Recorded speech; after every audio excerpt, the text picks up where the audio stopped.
Kakenhun jong kinas ka jela hinin kasngi kilalet banyak kendu ya ka menteri katangat ka koi kekia kong amperin lingdo.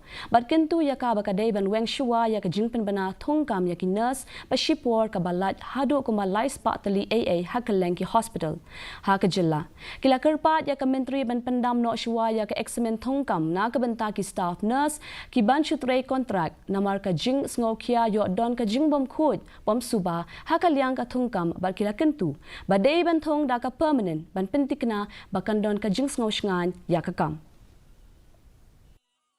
Ya katuka Jingpynbna ya katuka post kaba dated 8 of July 2024 katuka ba kadai ka recruitment joki contractual staff nurse di kalong ningkong ya kaban cancel ya kanika recruitment daka contractual namar bang ismo ya hab ya kabang insu sha recruit kumka daka contractual post UMLA kamau kerwat uba